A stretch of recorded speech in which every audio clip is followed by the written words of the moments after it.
नमस्कार दोस्तों, Indian overseas Congress के अध्यक्ष सैम पित्रोदा चुनावी सीजन में भारत के लोगों को संपत्ति पर अमेरिका का सिस्टम समझाकर बड़े विवाद में घिर गए हैं। चलिए पहले जानते हैं कि उन्होंने कहा क्या। उन्होंने कहा है कि अमेरिका में विरासत कर लगता है यदि किसी के पास $100 मिलियन की संपत्ति है और जब वह मर जाता है तो वह केवल 45% अपने बच्चों को हस्तांतरित कर सकता है, 55% सरकार ले लेती है। यह एक दिलचस्प कानून है। इसमें कहा गया है कि आपने अपनी पीढ़ी में संपत्ति बनाई और अब जा रहे हैं तो आपको अपनी संपत्ति जनता के लिए छोड़नी चाहिए, पूरी नहीं आधी, जो मुझे उचित लगती है। इसके बाद सैम पित्रोदा ने इस कानून की वकालत में कहा था कि भारत में ऐसा कोई कानून नहीं है। यदि किसी की संपत्ति 10 अरब है और वह मर जाता है तो उसके बच्चों को 10 अरब मिलते हैं और जनता को कुछ नहीं मिलता। तो ये ऐसे मुद्दे हैं जिन पर लोगों को बहस और चर्चा करनी होगी। मुझे नहीं पता कि दिन के अंत में निष्कर्ष क्या होगा, लेकिन जब हम धन के पुनर्वितरण के बारे में बात करते हैं तो हम नई नीतियों और नए कार्यक्रमों के बारे में बात कर रहे हैं जो लोगों के हित में है, न कि अमीरों के हित में। विवाद बढ़ने पर पित्रोदा ने अपने बयान को लेकर एक्स पर सफाई पेश की है। उन्होंने लिखा है कि किसने कहा कि 55% संपत्ति को छीन लिया जाएगा, किसने कहा कि भारत में ऐसा कुछ किया जाना चाहिए। बीजेपी और मीडिया क्यों घबराए हुए हैं? मैंने केवल एक उदाहरण के तौर पर अमेरिकी विरासत टैक्स का उल्लेख किया था। क्या मैं तथ्यों का उल्लेख नहीं कर सकता? मैंने कहा कि ये ऐसे मुद्दे हैं जिन पर लोगों को चर्चा और बहस करनी होगी। इसका कांग्रेस सहित किसी भी पार्टी की नीति से कोई लेना देना नहीं है। हालांकि ऐसा पहली बार नहीं है कि सैम पित्रोदा ने विवादित बयान दिया है। इससे पहले उन्होंने सिख दंगों, अंबेडकर, पुलवामा हमले और राम मंदिर सहित कई संवेदनशील मुद्दों पर विवादित बयान देकर अपना भत पिटवाया है और अपनी ही पार्टी कांग्रेस को कटघरे में खड़ा कर दिया है। और ऐसा भी नहीं है कि सैम पित्रोदा ने कुछ कहा और बवाल शुरू हो गया, बल्कि इसकी कड़ियाँ पहले से ही जुड़ रही हैं और यही विवाद बढ़ने का मुख्य कारण है। पित्रोदा का बयान राहुल गांधी के संपत्ति के सर्वे और उसे दोबारा बांटने के वादों के बीच आया है। तो जिस तरह से राहुल गांधी लगातार देश के लोगों के संपत्ति के सर्वे की बात कर रहे हैं, कांग्रेस के मैनिफेस्टो में भी सर्वे की बात की गई है। तो सैम पित्रोदा और राहुल के बयानों की इन कड़ियों को जोड़कर ही विपक्ष मुद्दा बना रहा है। राहुल ने कहा था कि अगर हमारी सरकार सत्ता में आई तो एक सर्वे कराया जाएगा और पता लगाया जाएगा कि किसके पास कितनी संपत्ति है। हमने वादा किया है कि जैसे ही हमारी सरकार आएगी जाति जनगणना को हम पूरे देश में इम्प्लीमेंट कर देंगे। कि जैसे ही हमारी सरकार आएगी जाति जनगणना को हम पूरे देश में इंप्लीमेंट कर देंगे। पिछड़े वर्ग को, दलितों को, आदिवासियों को, गरीब जनरल कास्ट के लोगों को, माइनॉरिटीज को पता लग जाएगा कि इस देश में उनकी भागीदारी कितनी है। इसके बाद हम फाइनेंशियल और इंस्टीट्यूशनल सर्वे करेंगे और इस ऐतिहासिक कदम के बाद हम क्रांतिकारी काम शुरू करेंगे।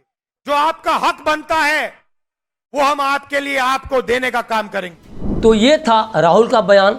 बात करें कांग्रेस के घोषणा पत्र की, तो संपत्ति के बंटवारे को लेकर कांग्रेस की तरफ से कोई विशेष वादा नहीं किया गया है, लेकिन घोषणा पत्र के पेज नंबर 25 पर इस बात की जानकारी दी गई है कि कांग्रेस नीतियों में उपयुक्त बदलाव लाएगी।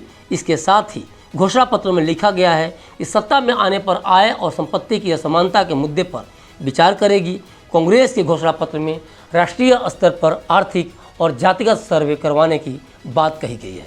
अब पूर्व पीएम मनमोहन सिंह का 2006 का वो बयान देखिए जिसमें उन्होंने देश के संसाधनों पर पहला हक किसका बताया था, और उसके बाद पीएम मोदी का वो बयान सुनिए जिसमें उन्होंने मनमोहन के बयान का जवाब दिया था। और समझिए कि आखिर ये कड़ियाँ कैसे जुड़ रही हैं और चुनाव खत्म होने तक ये बयान कौन सा रूप धारण करेंगे। We need to be revitalized.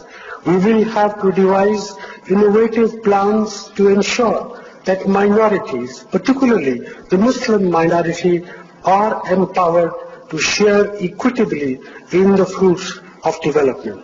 They must have the first claim on our resources. और पहले जब उनकी सरकार थी उन्होंने कहा था कि देश की संपत्ति पर पहला अधिकार मुसलमानों का है। इसका मतलब ये संपत्ति इकट्ठी करके किसको बांटेंगे? जिनके ज्यादा बच्चे हैं उनको बांटेंगे। घुसपैठियों को बांटेंगे।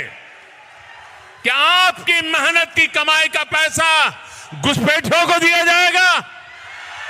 आपको मंजूर है ये कांग्रेस का मैनिफेस्टो कह रहा है कि वो माताओं बहनों का सोने का हिसाब करेंगे, उसकी जड़ती करेंगे, जानकारी लेंगे और फिर उस संपत्ति को बांट देंगे और उनको बांटेंगे जिनको मनमोहन सिंह जी की सरकार ने कहा था कि संपत्ति पर पहला अधिकार मुसलमानों का है। सारे बयानों को सुनने के बाद ये सवाल उठता है कि क्या आने वाली सरकारें देश में संपत्ति को लेकर कुछ बड़ा फैसला लेने वाली हैं? क्या देश में हिंदू मुसलमान के बीच खाइयाँ बढ़ाने को लेकर सरकारें आमादा हैं, या फिर ये सिर्फ चुनावी जुमले हैं और चुनाव के बाद सब कुछ शांत हो जाएगा? सैम पित्रोदा ने जो कुछ कहा, क्या कांग्रेस वैसा ही सोचती है? और चूंकि पित्रोदा ने चुनावी सीजन में ये बयान दे दिया, इसलिए कांग्रेस किनारा करते हुए उस बयान को सैम पित्रोदा का बयान बता रही है। कई सवाल हैं, लेकिन जिस तरह से हाल फिलहाल में अगड़ी पिछड़ी हिंदू मुस्लिम कुछ ज़्यादा हो रहा है, वो जनता में डर जरूर पैदा कर रहा है कि आखिर देश में क्या होने वाला है। नेताओं के विवादित बयान का डर शरिया कानून तक पहुंच गया है। उत्तर प्रदेश के मुख्यमंत्री योगी आदित्यनाथ ने मंगलवार को कांग्रेस पर आरोप लगाते हुए कहा कि पार्टी ने अपने चुनावी घोषणा पत्र में देश में शरिया कानून लागू करने और जनता की संपत्ति का बंटवारा करने की मंशा जाहिर की है। योगी ने आरोप लगाया कि कांग्रेस के घोषणा पत्र को देखें, वह कहते हैं कि अगर हमारी सरकार बनी तो हम शरिया कानून लागू कर देंगे। आप बताओ, यह देश बाबा साहब भीमराव अंबेडकर द्वारा बनाए गए संविधान से चलेगा या किसी शरीयत से चलेगा? विपक्ष चाहे जो भी कहे, लेकिन जिस तरह से सैम पित्रोदा के बयान पर कांग्रेस सफाई दे रही है, उससे यही लगता है कि विरासत टैक्स की बात उनकी पार्टी ने नहीं उठाई। हालांकि आज भले ही सैम पित्रोदा विरासत टैक्स का बिगुल फूंक रहे हों, लेकिन इस टैक्स पर विचार कांग्रेस 2011-12 से ही रख रही है। हम यहाँ कुछ न्यूज़पेपर की हेडिंग का स्क्रीनशॉट दिखा रहे हैं। अगर आप पूरी स्टोरी पढ़ना चाहें तो इंटरनेट पर इस हेडिंग को डालकर आप पूरी स्टोरी पढ़ सकते हैं। विरासत टैक्स के इतिहास की बात करें तो भारत में भी यह कर लगता था। 1948 से 1952 तक भारत में भूदान आंदोलन चलाया गया। विनोबा भावे द्वारा चलाए गए इस आंदोलन में लोगों ने स्वेच्छा से अपनी ज़मीन का दान कर दिया था। भारत में 1985 तक विरासत कर लगता था, जिसे स्टेट ड्यूटी कहा जाता था। हालांकि राजीव गांधी की सरकार में इसे ख़त्म कर दिया गया। खुद तत्कालीन वित्त मंत्री वीपी सिंह ने इस पर राय दी थी कि यह समाज में संतुलन लाने और धन के अंतर को कम करने में विफल रहा। उनका कहना था कि सरकार इसे नेक इरादे के साथ लेकर आई थी, लेकिन वर्तमान परिस्थितियों में यह सही नहीं है। चलिए समझते हैं कि विरासत टैक्स या इनहेरिटेंस टैक्स है क्या, जिसे लेकर इतना बवाल हो रहा है। विरासत या इनहेरिटेंस टैक्स को किसी व्यक्ति की मृत्यु के बाद उसकी उस संपत्ति पर लगता है जो उसके उत्तराधिकारियों को ट्रांसफ़र करना होता है। ये टैक्स कई देशों में लागू है। कई देशों में इस टैक्स की दर 50% से भी अधिक है। जब किसी को विरासत में कोई संपत्ति मिलती है तो उसके ट्रांसफ़र से पहले इस टैक्स को लिया जाता है। इस टैक्स को सरकारें रेवेन्यू में बढ़ोतरी के लिए लगाती हैं। बात कांग्रेस की हो या फिर भाजपा की, 2024 के चुनाव को लेकर क्लिक इंडिया ने कई बार संभावनाएं जताई थीं कि इस बार के चुनाव में वो सब होगा जो पहले कभी नहीं हुआ होगा। इसे लेकर क्लिक इंडिया ने संदेह जताया था कि पार्टियां और नेता अपनी जीत सुनिश्चित करने के लिए किसी हद तक जा सकते हैं, और इसके पीछे क्लिक इंडिया ने ये कारण बताया था कि अधिकांश पार्टियों के नेता या तो एक दशक से सत्ता से बाहर हैं या फिर उम्र के इस पड़ाव पर हैं जहां इस बार चुनाव हारने के बाद वो इस जीवन में फिर कभी चुनाव नहीं लड़ सकते। और यही कारण है कि पार्टी चाहे कोई भी हो, नेता चाहे कोई भी हो, इस बार अपनी सारी हदें पार कर जा रहे हैं।